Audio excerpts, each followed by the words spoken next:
Bismillahirrahmanirrahim. Assalamualaikum warahmatullahi wabarakatuh. Eh, Perkenalkan, kami kelompok 10 dari mata kuliah ANSI yang beranggotakan saya sendiri bernama Rama Sadewa, kemudian Muhammad Fahri Altarik, Yusuf Anwar, Rizky Indriana, kemudian ada Jonathan Bonatua. Di sini kami akan menjelaskan tentang Galaxycom. Nah, apa sih itu Galaxycom? Galaxycom merupakan suatu situs pencarian servis laptop atau PC yang dapat diakses oleh user secara mudah dan gratis.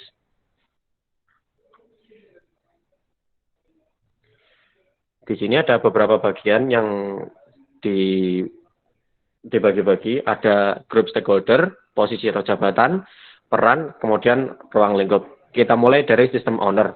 Sistem owner memiliki beberapa jabatan, yaitu direktur utama, chief staff, chief finance officer, kemudian chief HR. Tugas dari direktur utama adalah mengkoordinasi dan mengendalikan kegiatan-kegiatan yang ada dalam perusahaan. Ruang lingkupnya merencanakan dan mengembangkan sumber-sumber pendapatan serta pembelanjaan dan kekayaan perusahaan, kemudian memimpin seluruh dewan atau komite eksekutif.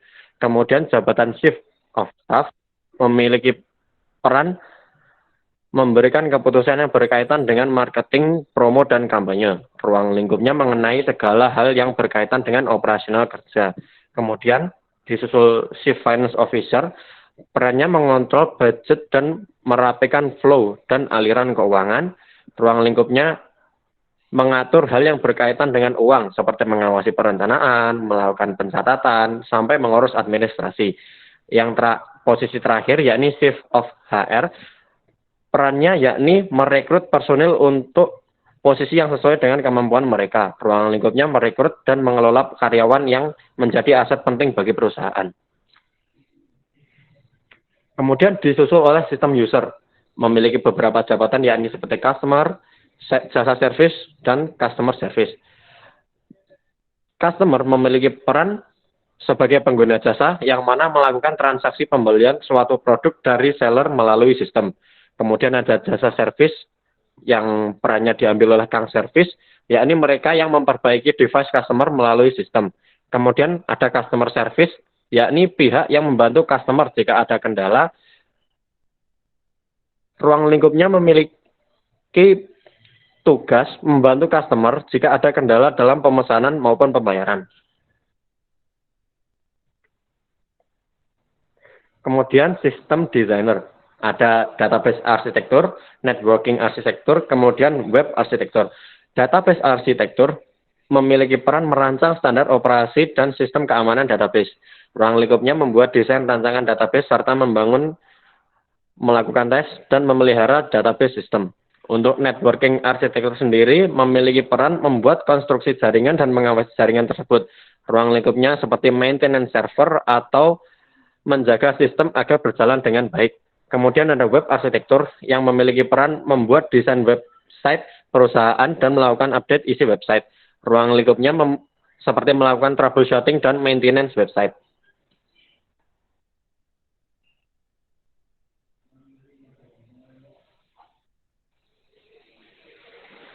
Next. Kemudian ada sistem builder. Ada beberapa jabatan yakni application programmer, database programmer, kemudian webmaster. Application programmer memiliki peran merancang, membuat, serta debug aplikasi pada sarana elektronik. Ruang lingkupnya melalui pengembangan dan maintenance aplikasi. Kemudian ada database programmer yang memiliki peran membuat serta mengelola sistem database. Mereka lah yang menjamin keamanan database dengan sistem keamanan yang dibuat. Kemudian ada webmaster, yakni mereka yang mendesain arsitektur dan membuat tampilan pada web. Mereka lah yang mengelola dan mengawasi konten website.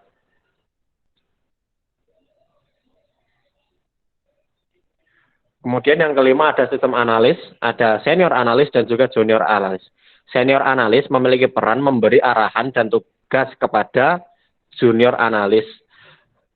Ruang lingkup mereka mengawasi dan mereview hasil pekerjaan junior. Kemudian untuk junior analis, mereka membuat dan melakukan pengujian terhadap sistem yang dibuat. Dan mereka lah juga yang membuat troubleshooting pada sistem error. Kemudian ada pemilihan modal dan pengembangan sistem informasi yang akan dilanjutkan oleh teman kami, yakni Yusuf Anwar. Kepada Yusuf Anwar, tempat dan waktu dipersilakan. Ya, terima kasih. Model pengembangan Galaxy.com. Yang pertama, Galaxy Agile Model. Rasional pemilihan metode. Pemilihan metode Agile Model terhadap proyek ini diambil dari pemikiran anggota kami, karena kami percaya model ini sangat efisien serta dapat memuaskan pelanggan, walau memakan waktu yang tak sedikit. Dengan tool yang tepat serta sinergi antara kami para penyedia jasa dengan para customer, kami percaya dapat memuaskan para customer dengan menampung kritik dan ulasan para customer.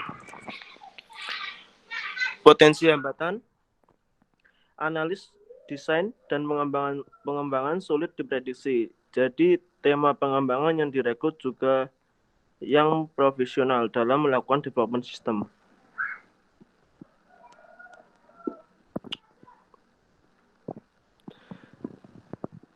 Anggota tim proyek.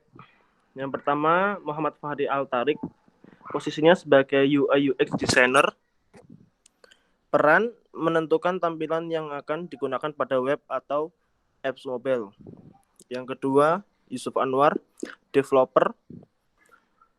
Peran merancang, mendesain, mengembangkan, dan memodifikasi program aplikasi web.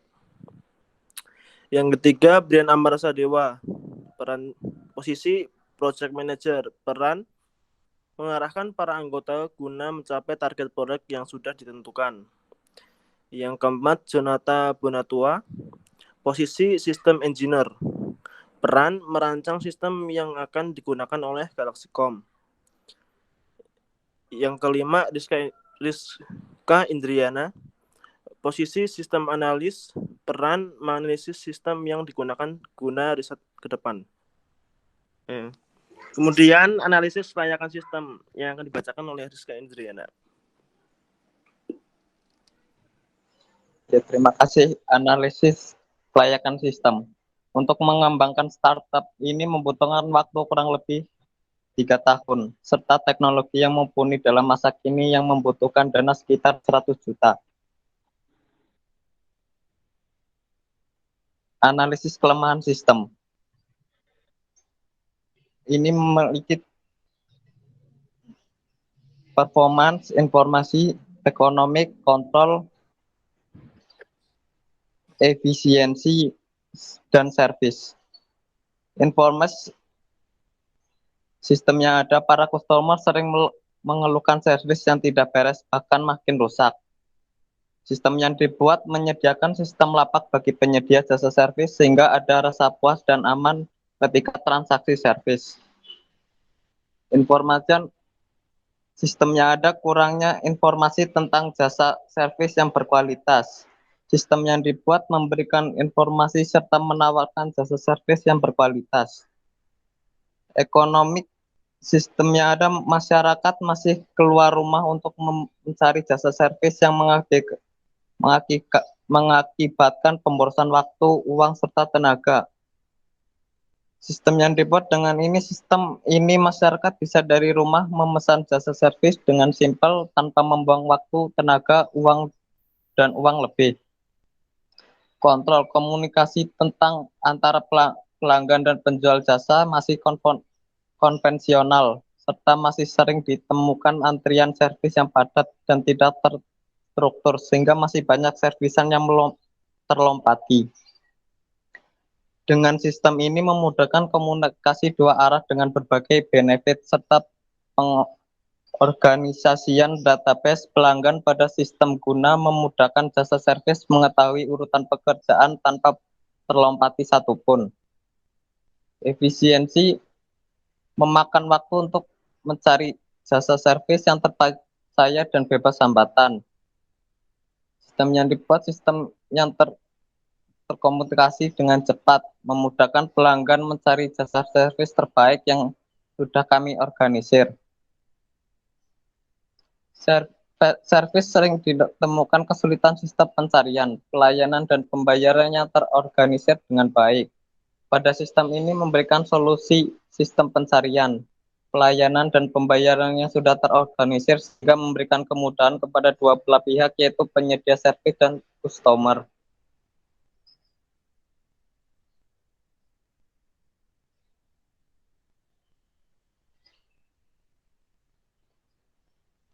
Analisis kebutuhan sistem. Analisis kebutuhan fungsional, pencarian jasa servis. Pengguna atau pelanggan dapat mencari jasa yang sesuai dengan kebutuhan. Misalnya sudah ada masing-masing jasa servis setiap bidangnya. Sistem akan menampilkan jumlah jasa terdekat untuk mengerjakan servis. Servis. Sistem akan memberitahu bahwa device yang diservis telah diproses. Sistem menyediakan sarana chat antara pelanggan dan penyedia jasa.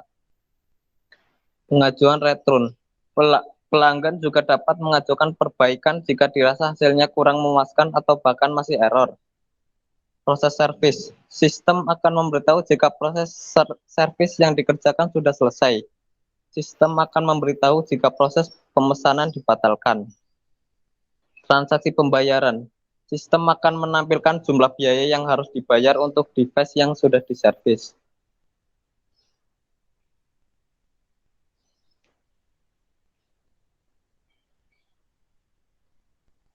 Next.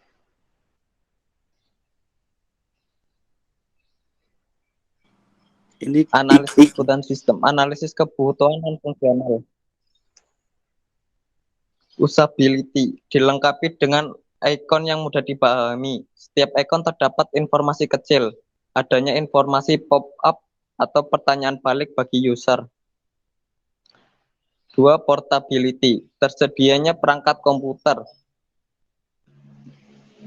PC, laptop, atau HP. Minimal mempunyai RAM 2 GB. Terinstall aplikasi browser. Tersedianya jaringan yang mengakses server aplikasi. Reliability. Sistem aplikasi dan database dilengkapi dengan password. Supportability. Dukungan tutorial pada sistem.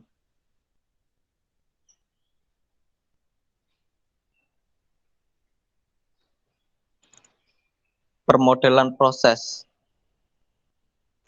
Servis konfirmasi pemesanan, jasa pemesanan, customer, device yang diservis, data pemesanan. Data flow diagramnya sebagai berikut.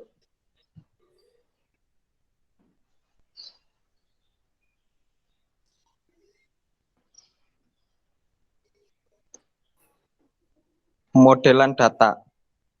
Perancangan basis data. DBMS yang digunakan adalah exam karena mempunyai beberapa kelebihan sebagai berikut. 1. Pengendalian dari sebuah database yang terpusat. 2. Mudah diakses. 3. Editable.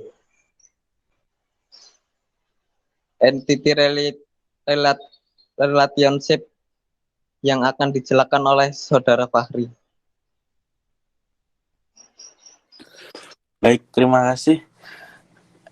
Entity relationship database terdiri dari service, jenis service, transaksi, engineering, dan customer.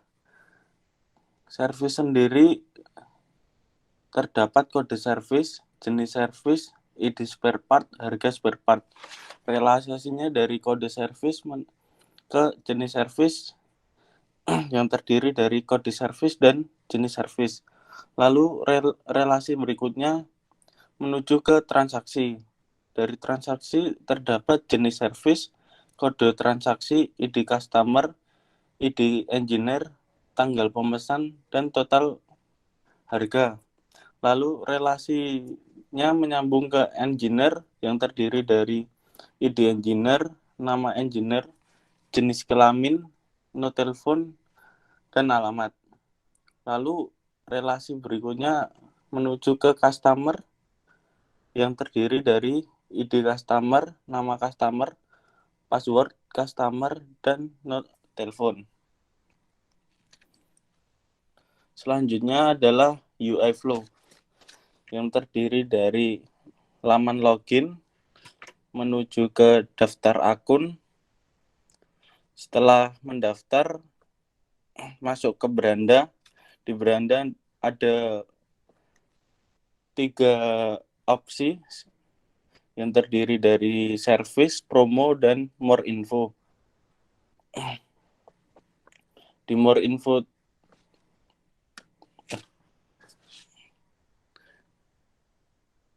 di beranda tersebut ada beberapa pilihan menuju ke promo yang terdiri dari promo dari jasa tersebut. Lalu more info terdiri dari pengaturan akun. Lalu menuju ke informasi. Sekian dari presentasi kami. Saya kembalikan lagi kepada Mas Sadiwa. Terima kasih teman-teman atas presentasinya. Baik, saya kira cukup sekian presentasi dari kelompok kami. Apabila ada kekurangan itu berasal dari kami sebagai manusia dari tempatnya luput dan salah. Apabila ada kelebihan itu hanya milik Tuhan semata. Akhir kata, wassalamualaikum warahmatullahi wabarakatuh. Waalaikumsalam warahmatullahi wabarakatuh.